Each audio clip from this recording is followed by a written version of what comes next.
agar hati kita menghamba kepada Allah. Di dalam surat Asy-Syu'ara ayat 87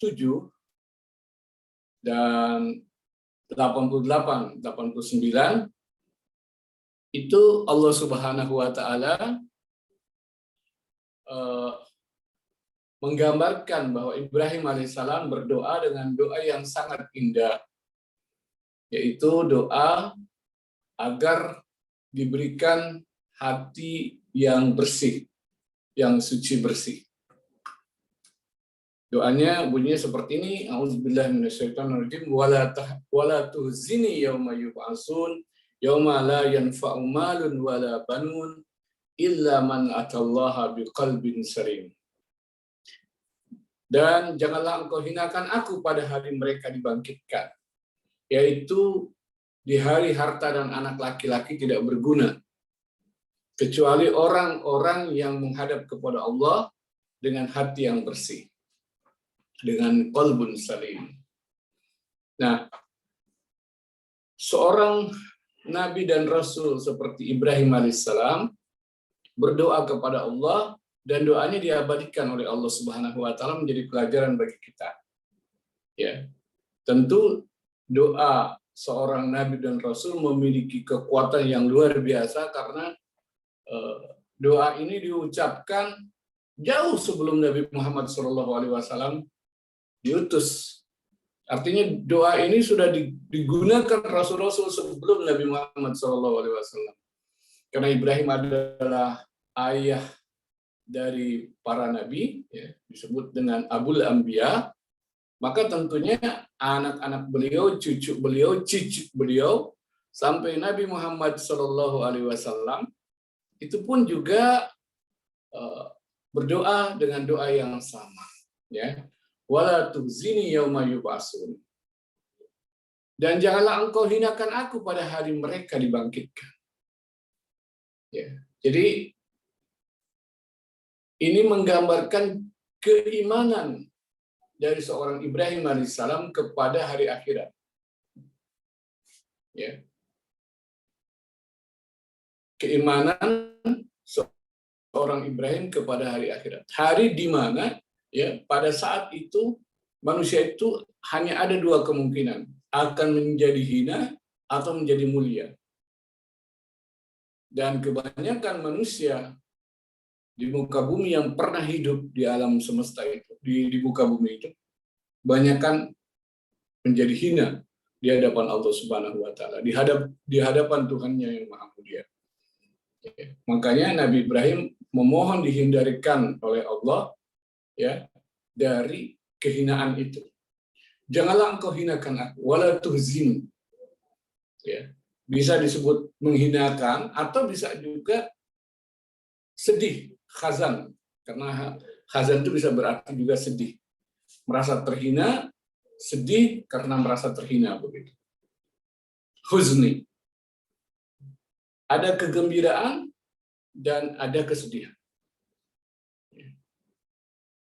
Jadi ada yang pada saat itu tersenyum, gembira, bahagia, ada yang sedih, dan yang sedih ini paling banyak, lebih banyak, jauh lebih banyak daripada yang bahagia atau gembira atau yang merasa terhina. Pada hari itu, kekayaan kita, harta kita, jabatan kita, popularitas kita, itu tidak ada gunanya, tidak ada manfaatnya sama sekali. Demikian juga anak-anak keturunan kita, orang-orang yang mengikuti kita, pengikut-pengikut kita, ya, yang di sini digambarkan yauma la yanfa'u malun wala banun. Hari di mana harta ya, maupun anak-anak laki-laki ini menggambarkan tentang para pengikut, kader-kader, orang-orang yang menjadi bawahan dan sebagainya. Ya. Itu tidak bermanfaat semua. Memang demikian. Manusia itu ketika sudah mulai masuk kepada suatu alam baru, yaitu alam kubur saja, maka di kubur saja dia tidak bisa membawa kekayaan yang selama ini dikumpulkannya, atau nama baik yang selama ini selalu dijaganya, atau popularitas dirinya. Habis sudah. Begitu sampai ke kuburan, sudah semua hilang. Ya, yang tinggal hanyalah dirinya dengan amal-amalnya. Apakah dia membawa amal yang baik atau buruk? Ya. Jadi saat sampai di kuburan saja seperti itu manusia. Bagaimana entah lagi kalau di hadapan Allah Subhanahu wa taala. Nah, yang berlaku apa di sana? Illa man atallaha biqalbin salim. Kecuali orang-orang yang menghadap Allah dengan hati yang bersih. Jadi hati yang bersih inilah yang sangat penting untuk kita miliki ketika di hari kebangkitan itu. Ya. Yauma yub'atsun. Di akhirat nanti, selain amal perbuatan, selain dari amal soleh, keimanan, ya, maka kondisi hati ini dilihat dan dinilai oleh Allah Subhanahu wa taala. Jadi jaga hati kita. Ini Agim sudah duluan ngasih sebuah nasib, ya, jagalah hati. Jangan kau nodai. Ya. Karena niat yang sangat menentukan diterimanya amal, perbuatan, ya, adalah bagian daripada ibadah hati. Ya, Rasulullah SAW sangat wanti-wanti dengan hati ini. Ya. Karena bentuk fisik, penampilan, wajah, ketenaran, harta dan sebagainya tidak bernilai di sisi Allah. Ya, yang bernilai itu adalah hati. Ya. Makanya dalam satu hadis Rasulullah SAW mengatakan, Innallaha la yanzuru ila ajsamikum wala ila suwarikum wa amwalikum walakin innama yanzuru ila qulubikum wa asyara bi asabihi ila sadrihi wa a'malakum. Ya. Rawahu Muslim. Sesungguhnya Allah tidak melihat pada jasad-jasad kalian, ajsamakum.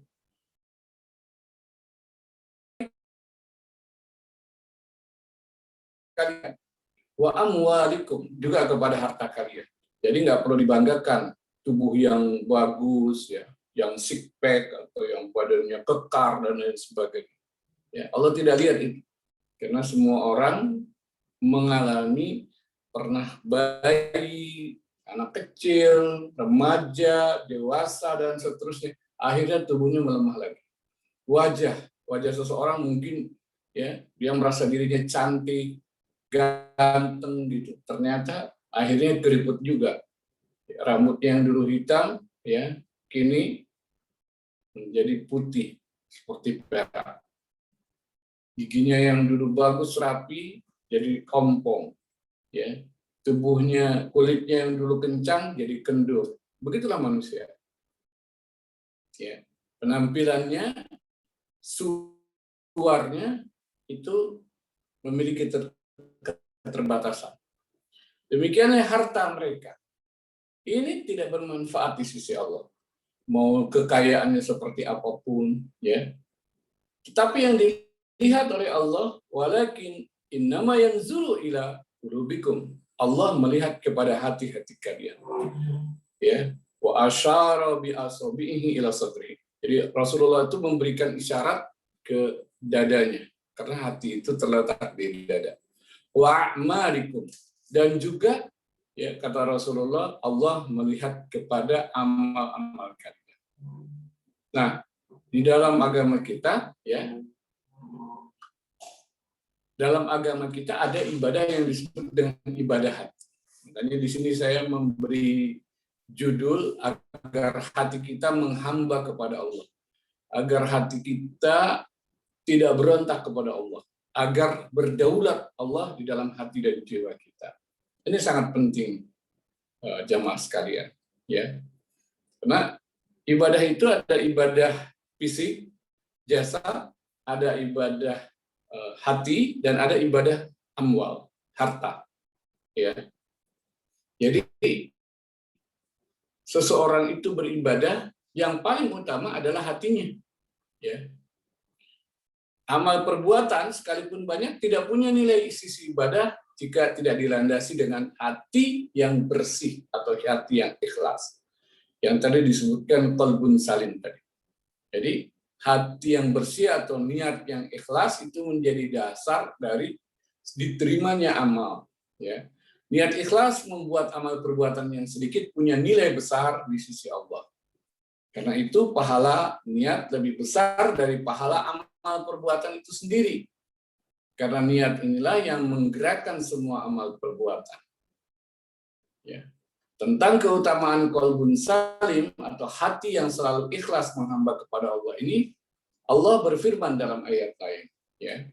Iya'lamillahu fi qulubikum khaira yu'tikum khairam mimma ukhiza minkum wa yaghfir lakum. Wallahu ghafurur rahim. Dan surat Al-Anfal ayat 70, yaitu pernyataan Allah terhadap orang-orang kafir atau orang-orang munafikin. Jika Allah mengetahui ada kebaikan di hatimu, niscaya Dia akan berikan yang lebih baik dari apa yang telah diambil darimu, dan Dia akan mengampuni kamu. Allah itu Ghafurur Rahim, Maha Pengampun lagi Maha Penyayang. Nah, jadi Allah Subhanahu wa taala berbicara kepada kaum munafikin bahwa hatimu yang dilihat. Kalau ada kebaikan di hatimu, Dia akan memberi yang lebih baik. Jadi penting sekali dalam agama kita beribadah dengan hati ini atau menundukkan hati ini hanya kepada Allah Subhanahu wa taala. Di tengah kehidupan manusia saat ini, ya, sayangnya manusia mengorientasikan diri kepada fisik. Sehingga biaya perawatan fisik, perawatan wajah, rambut, make up, perhiasan dan tampilan fisik lainnya jauh mengalahkan anggaran belanja untuk perawatan hati. Termasuk ya masalah badan. Orang takut benar dengan dengan penyakit COVID ini karena fisik, ya. Padahal mungkin hatinya jauh lebih sakit daripada fisiknya. Ya. Sehingga kalau dia mati, ya, dia tinggal menunggu kemurkaan Allah, azab Allah, karena hatinya rusak, ya. Gitu. Tapi dia tidak khawatir dengan kerusakan hati atau penyakit-penyakit hati yang dia derita. Ya. Pada hati ini, ya, lebih utama dari fisiknya. Hati sangat menentukan nilai semua tampilan fisik. Ya. Kalau seseorang tampilannya bagus tetapi hatinya jelek, ya, manusia lain juga tidak suka. Nah, waktu yang diluangkan untuk perawatan fisik jauh lebih banyak ketimbang waktu yang diluangkan untuk perawatan hati. Jadi dia ngabiskan waktu pada umumnya adalah untuk masalah fisik. Ya. Untuk wajahnya, untuk penampilannya, dan sebagainya. Ya. Bahkan sebagian orang tidak pernah meluangkan waktu dan memberikan anggaran belanja untuk perawatan hati. Jadi dia tidak peduli mau seperti apa hatinya. Untuk perawatan hati seperti menghadiri kajian agama, tilawah Quran, membaca buku agama, zikir, dakwah, dan ibadah lainnya, ya, dikasih waktu yang minim bila dibandingkan dengan waktu yang digunakan untuk perawatan fisik. Seperti belanja, bermain, berlibur, bersenang-senang, ya, mencari bertemu dengan kawannya, dan lain sebagainya. Nah, ini yang saat sekarang terjadi di tengah-tengah manusia, sehingga materialisme mendominasi kehidupan manusia, tak terkecuali bagi sebagian Muslim, ya, sehingga mereka lebih mengutamakan kehidupan dunia daripada kehidupan akhirat. Ya, hubud dunya wa karahiyatul maut.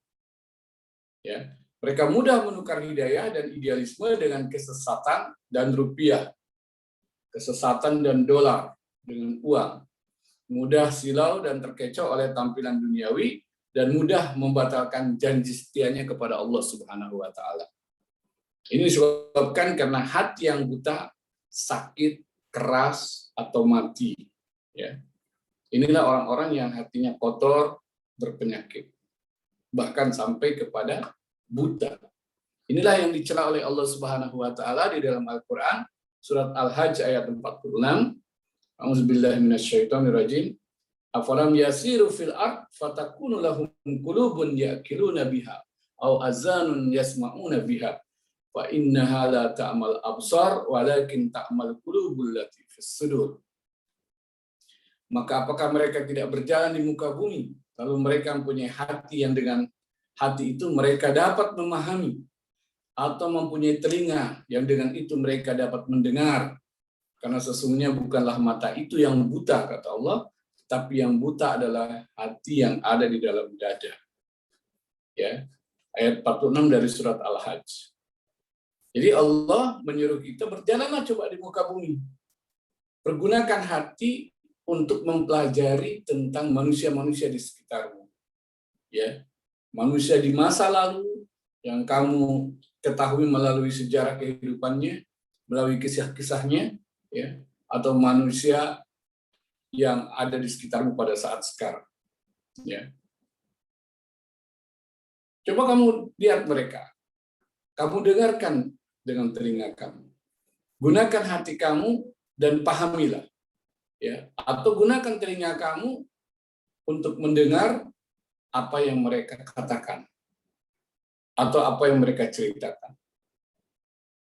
Karena sesungguhnya bukanlah mata yang buta, tetapi yang buta ialah hati yang di dalam dada. Jadi buta mata hatinya. Ya, sesungguhnya hati itu memiliki mata begitu di sisi Allah Subhanahu wa taala. Itu ketika hati itu memiliki kesadaran untuk taat dan patuh kepada Allah Subhanahu wa taala. Sudah banyak fakta kehidupan yang menunjukkan bahwa materialisme hanya menghadirkan nestapa dalam kehidupan manusia.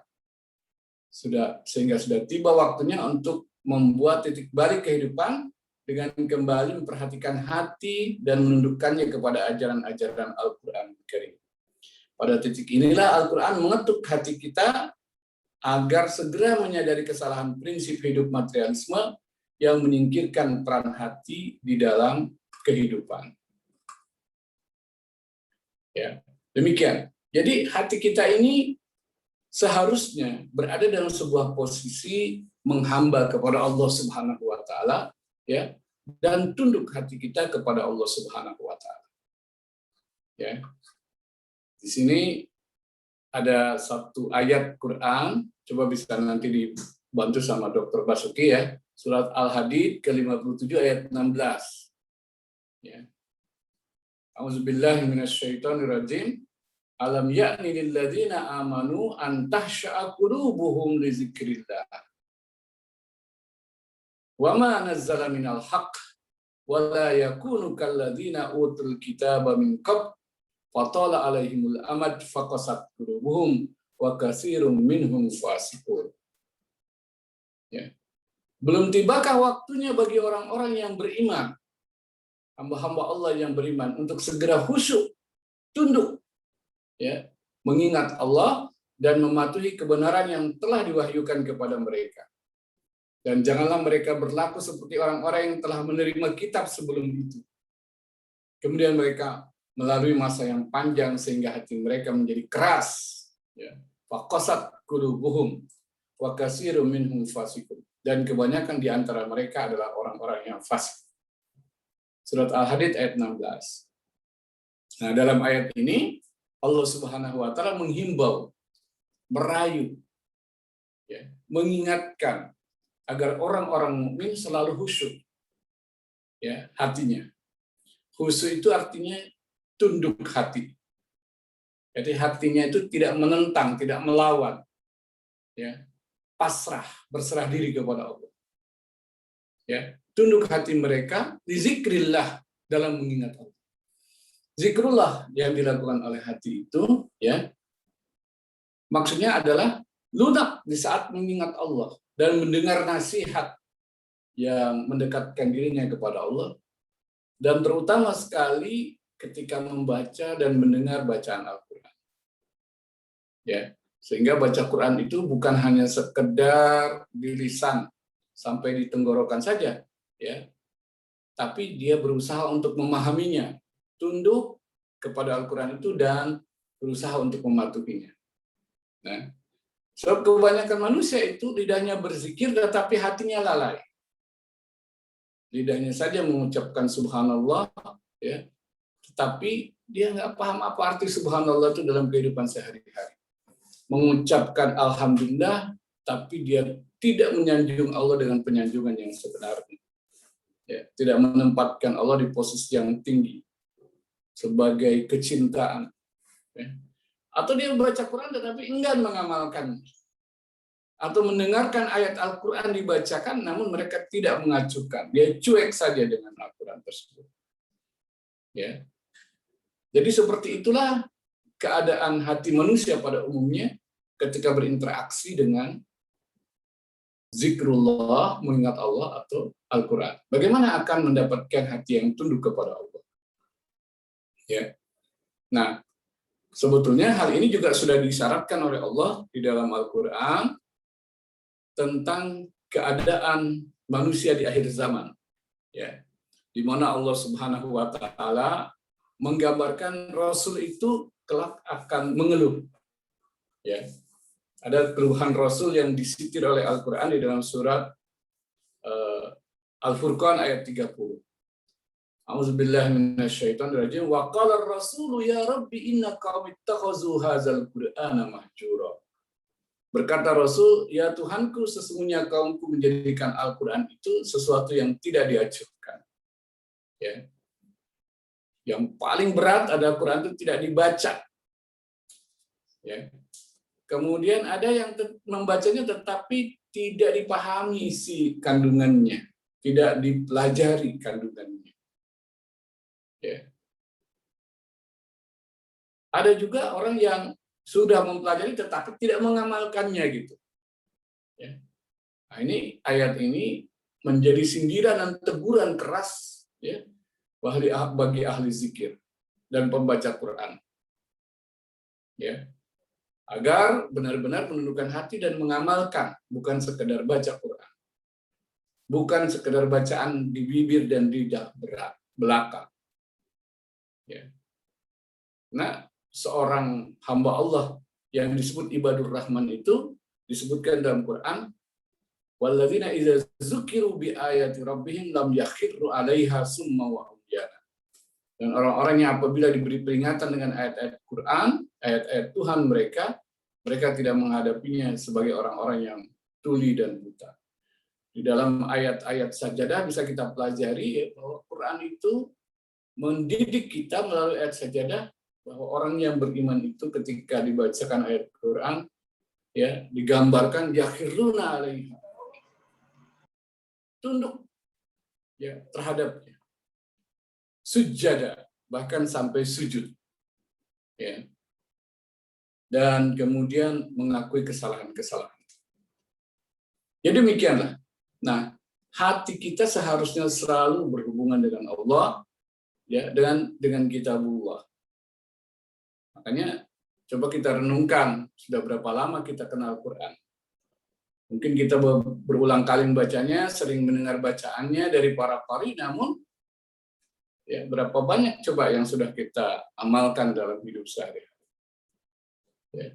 Apakah kitabullah itu telah menjadi hidup di dalam jiwa kita? Ya.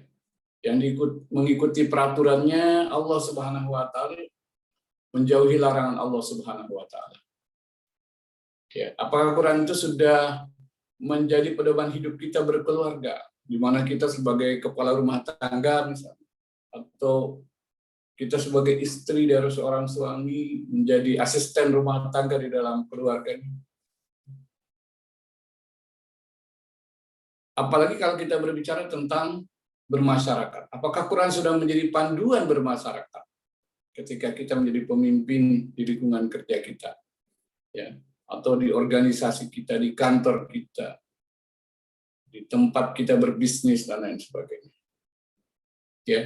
Dan yang lebih berat lagi adalah Quran apakah sudah dijadikan pedoman berbangsa dan bernegara. Ya. Dan ini semua adalah tanggung jawab kita di hadapan Allah Subhanahu wa taala. Ya. Jadi bagaimana hati kita akan menjadi qalbun salim manakala kitabullah Al-Quran ya belum datang ke hati kita. Makanya di sini Ya, Allah mengingatkan alam ya'ni lil ladzina amanu an tahsha'a qulubuhum li dzikrillah wa ma nazzala minal haqq. Belumkah datang waktunya bagi orang yang beriman untuk tunduk hati mereka mengingat Allah, mematuhi kebenaran yang telah diwahyukan kepada mereka, yaitu kitabullah Al-Quran. Ya. Seorang ulama, yaitu namanya Qatadah, menghubungkan firman Allah Subhanahu wa taala ini surat Al-Hadid ayat 16 dengan hadis Rasulullah Shallallahu alaihi wasallam. Itu di dalam kitab Ibnu Katsir ya. Beliau mengatakan inna awwala ma yurfa'u minan nas al-khusyuk. Rasulullah mengatakan sesungguhnya hal yang mula-mula diangkat dari manusia adalah khusyuk. Khusyuk artinya tunduk. Ya. Jadi kita tidak tunduk benar-benar ketika berhadapan dengan Allah dan kitabullah. Ya, dan ini yang diangkat dari manusia saat ini. Ya. Makanya juga Allah mengingatkan di surat Al-Hadid ayat 16 ini, ya, jangan sampai kita seperti orang-orang yang telah diberi kitab sebelumnya. Wala yakunu kalladzina utul kitaba min qablu fatala alaihimul amad faqasat qulubuhum. Dan janganlah mereka seperti orang yang sebelumnya telah diturunkan kitab kepadanya, ya, itu orang Yahudi dan Nasrani, kemudian berlalulah masa yang panjang atas mereka, lalu hati mereka menjadi keras. Ya. Kenapa? Karena tidak ada lagi interaksi dengan kitab tersebut. Ya. Allah Ta'ala melarang orang mukmin serupa dengan orang yang diberi kitab kepada mereka sebelum kita. Yaitu orang Yahudi dan Nasrani. Setelah berlalu masa cukup panjang kepada mereka, mereka ganti kitabullah yang ada di tangan mereka dan menukarnya dengan harga yang sedikit. Dengan pikiran manusia, dengan pendapat-pendapat para pendeta, dan lain sebagainya. Dan mencampakkannya ke belakang punggung mereka. Dan sebagai gantinya mereka menerima pendapat yang aneka ragam yang dibuat-buat didasarkan kepada pelajaran yang disampaikan oleh para pendeta dan lain sebagainya. Kemudian membebek kepada orang banyak dalam agama Allah. Bahkan sebagian mereka menjadikan pendeta-pendeta dan rahib-rahib mereka sebagai Tuhan-Tuhan selain Allah. Kenapa? Karena para pendeta itu membuat syariat yang baru, ya, membuat aturan-aturan baru. Mereka ikuti, mereka patuhi, maka sejak saat itu hati mereka menjadi keras dan tidak bisa menerima pelajaran serta tidak mau lunak dengan janji maupun ancaman. Makanya di dalam ayat disebutkan wa katsirun minhum fasikun. Kebanyakan di antara mereka adalah orang-orang yang fasik. Ya. Jadi dalam sepak terjang mereka, hati mereka telah rusak. Amal mereka menjadi batil semuanya, sebagaimana yang disebutkan dalam ayat lain melalui firman Allah, surat Al-Maidah ayat 13, ya, bisa dilihat. A'udzubillahi minasyaitonirrajim. Fabima naqdihim mitsaqahum la'annahum wa ja'alna qulubuhum qasiyah yuharrifuna kalima amma wadi'ihi wa nasu hazzan mimma dzukkiru bih. Tapi karena mereka melanggar janjinya, kami kutuk mereka, kata Allah. Dan kami jadikan hati mereka keras membatu. Jadi ini menjelaskan tentang, ya, faqasat alaihimul qulub. Ya, hati mereka keras membatu.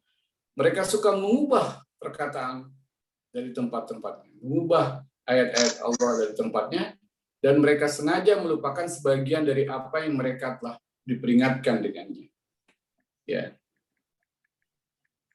itu hati mereka menjadi rusak, membuat mata mereka suka mengubah perkataan Allah dari tempat-tempatnya dan meninggalkan amal-amal yang justru mereka diperintahkan untuk mengerjakannya. Dan mereka lebih senang melanggar hal-hal yang mereka dilarang melakukan. Karena itulah Allah melarang orang-orang mukmin menyerupai mereka. Ya, jangan ikuti urusan mereka, baik yang pokok maupun yang cabang. Ya. Nah, Ibnu Mas'ud, seorang sahabat Rasulullah, pernah memperingatkan, sesungguhnya sudah dekat pula masanya bagi kamu semua atau sebagian dari kamu yang masih hidup, akan menyaksikan berbagai perkara yang kamu ingkari, tetapi kamu tidak mampu mengubahnya. Maka sudah dianggap cukup bagi seseorang dari kamu saat itu membencinya sebagai tanggung jawabnya kepada Allah Subhanahu wa taala. Ini berdasarkan hadis Nabi, ya, man ra'a minkum munkaran. Barang siapa di antara kalian melihat mungkar, maka hendaklah dia mengubahnya dengan tangannya. Kalau dia tidak sanggup, maka dengan lisannya. Kalau dia tidak sanggup, maka dengan hatinya. Ya. Dan dengan hati itu adalah selemah-lemahnya iman. Itu hadis kan mengatakan seperti itu. Wazalika ada aful iman. Maka Ibnu Mas'ud mengatakan nanti akan ada kemungkaran yang kamu nggak bisa mengingkarinya. Ya. Nah, cukup dengan membencinya. Itu tanggung jawab kamu kepada Allah Subhanahu wa taala. Nah, ini yang saya maksud dengan ibadah hati itu. Banyak hal-hal yang tidak sesuai dengan nilai-nilai agama kita, ya. Kalau kita tidak benci kepada hal tersebut, maka kita dianggap oleh Allah sama saja dengan mereka, ya, dan kena azabnya juga. Nah, inilah pentingnya ibadah hati itu. Ibnu Mas'ud mengatakan, binasalah orang yang hatinya tidak mengenal perkara yang baik dan tidak mengingkari perkara yang mungkar. Kemudian beliau bercerita, ya, dulu Bani Israel ketika telah berlalu atas mereka masa yang panjang, hati mereka menjadi keras. Lalu mereka membuat sebuah kitab untuk diri mereka sendiri, sesuai dengan keinginan hawa nafsu mereka. Jadi mereka tulis-tulis itu, ya, kitab. Kemudian mereka berkata, marilah kita tawarkan kitab ini kepada Bani Israel. Ya. Maka barang siapa yang beriman akan kita biarkan, dan barang siapa yang tidak mau beriman maka akan kita bunuh dia.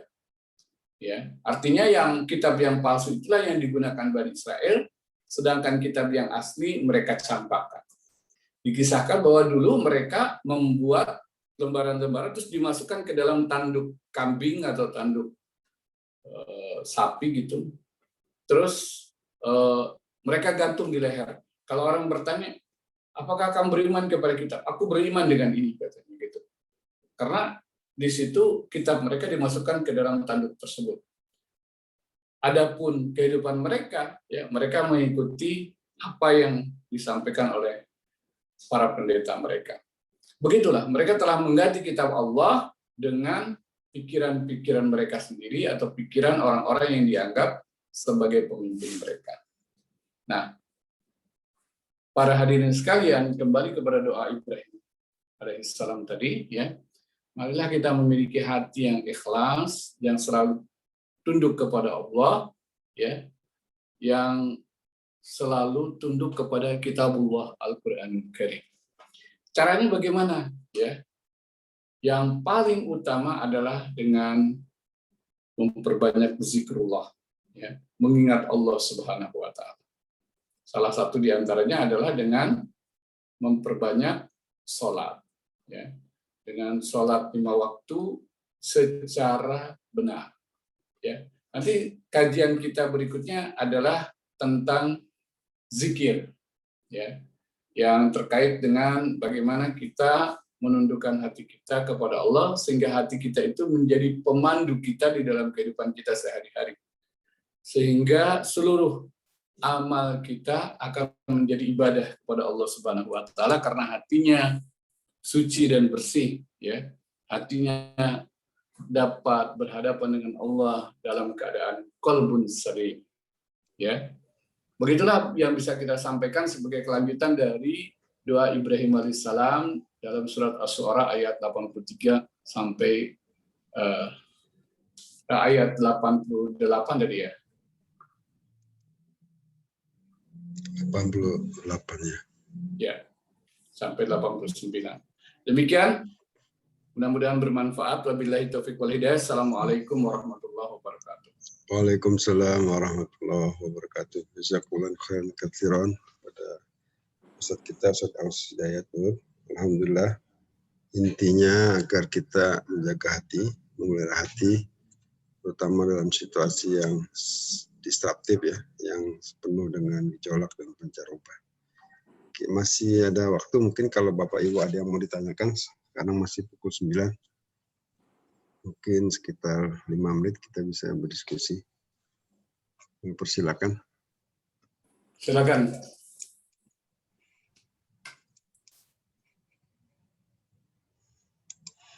Sambil nunggu pertanyaan, mungkin saya tanya. Jadi kalau manusia itu wafat, badannya ditanam di tanah, itu ruhnya berarti hidup terus ya, begitu Ustaz? Ya.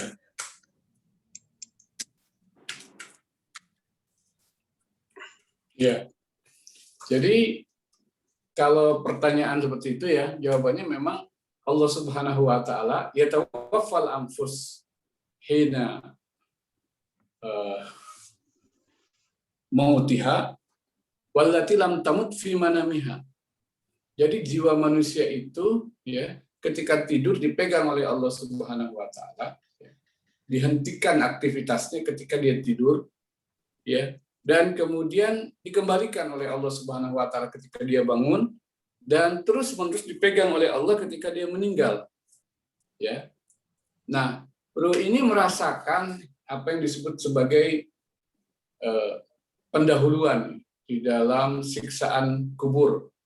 Kalau dia tidak beriman, maka dia akan merasakan kegelisahan ketika menunggu hari akhirat ketika bertemu dengan Allah Subhanahu wa taala. Ya. Jadi kematian itu seperti orang tidur sebetulnya. Tetapi ada mimpi buruk di dalamnya. Nah, itulah yang dirasakan oleh orang yang disiksa di kuburnya. Ya. Dan tentu kondisinya itu juga seperti yang digambarkan oleh Nabi kita Shallallahu Alaihi Wasallam bahwa mereka dibangkitkan di dalam kubur itu dan yang disiksa itu fisiknya juga gitu, sehingga tubuhnya bisa babak belur gitu karena disiksa di dalam kubur itu, sebagaimana disebutkan di dalam hadis-hadis Rasulullah Shallallahu Alaihi Wasallam. Ya. Nah, tetapi kalau ruh dari orang-orang yang mukmin, yang saleh dan dicintai Allah, digenggam oleh Allah, dia tidak mengalami siksaan. Yang dialaminya adalah kenikmatan, ya, berada di dalam naungannya Allah Subhanahu wa taala yang disebutkan raudatun min riyadil jannah. Ya. Ya, makanya disebutkan Allahumma ij'al qabraha atau qabrahu raudatun min riyadil jannah. Jadikanlah ya Allah kuburnya itu seperti taman di antara taman-taman surga. Dia merasa seperti berada di taman, ruhnya merasa tenang dan tentram. Nafsul mutmainnah digenggam oleh Allah di dalam kondisi yang nyaman. Ya, begitu kata Allah Subhanahu Wa Taala, dan itu yang diajarkan Nabi kita Shallallahu Alaihi Wasallam dalam doa itu. Maka doa juga mengatakan wala taj'al qabrahum au qabruha ya kufratun min hifarin niran. Janganlah jadikan kuburnya itu seperti lubang di antara lubang-lubang neraka. Jadi sebelum dia mengalami pengadilan Allah di akhirat nanti, dia juga akan mengalami pendahuluan di mana dia merasa dimasukkan ke dalam sebuah lubang yang seperti lubang neraka. Nauzubillah. Makanya di dalam doa bagi mayit, ya, dalam salat gaib ataupun salat mayit itu kita baca doa seperti tadi, ya, untuk menjaga agar ruh kita merasa nyaman di dalam taman surga, ya. Begitu, Dokter Bas. Baik, terima kasih. Dalam situasi COVID ini kan hampir tiap hari kita sholat gaib bisa beberapa kali ya. Iya. Kadang saudara Betul. kita, ketika mendengar saudara kita ada yang meninggal, gitu kan. Kadang wafat, kadang kawan kita, hampir tiap hari. Kemarin itu kan ada fatwa Dewan Syariah yang disampaikan oleh Ustadz Surahman Hidayat itu, ya, agar sholat gaib bagi yang meninggal.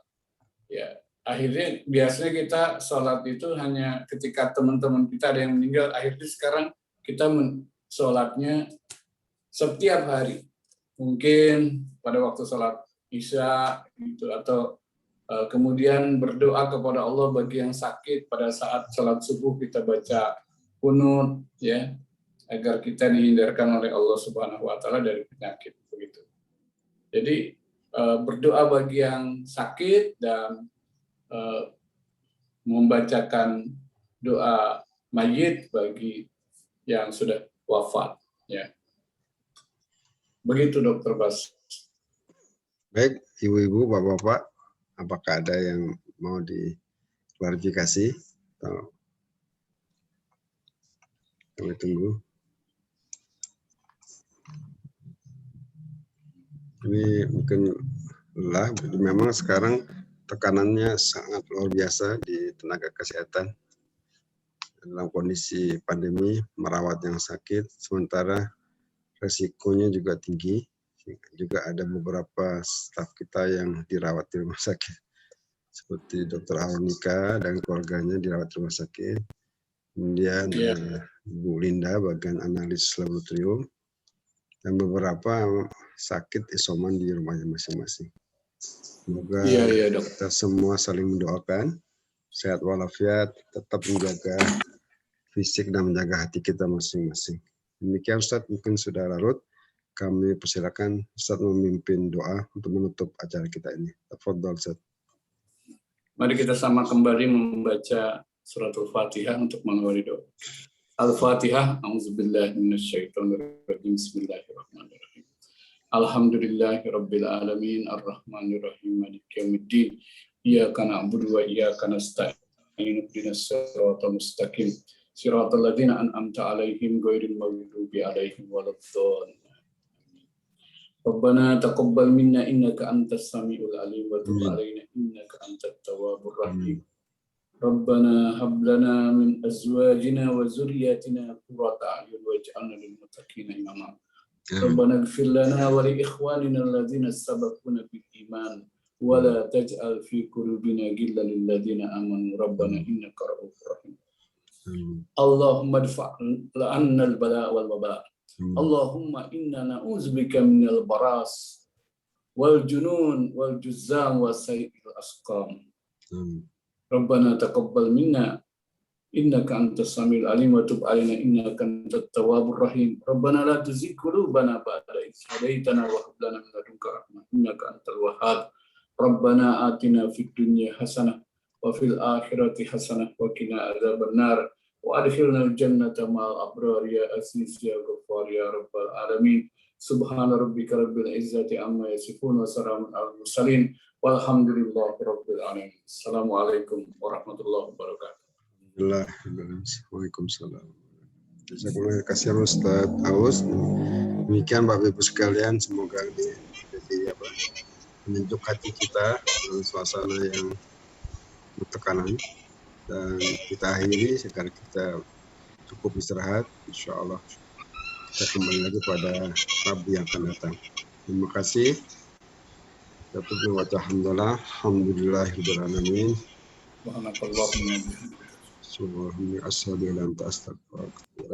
Subhana rabbika rabbil izzati amma yasifun. Wassalamun alal mursalin walhamdulillahirabbil alamin. Assalamualaikum warahmatullahi wabarakatuh. Waalaikumsalam warahmatullahi wabarakatuh. Jazakumullahu khairan. Terima kasih ya. Terima kasih Ustadz. Jazakumullah khair. Mari, terima kasih ya. Mari, assalamualaikum. Assalamualaikum. Ini ada Bu Bidan Nurhayatin, Pak Anang, semuanya.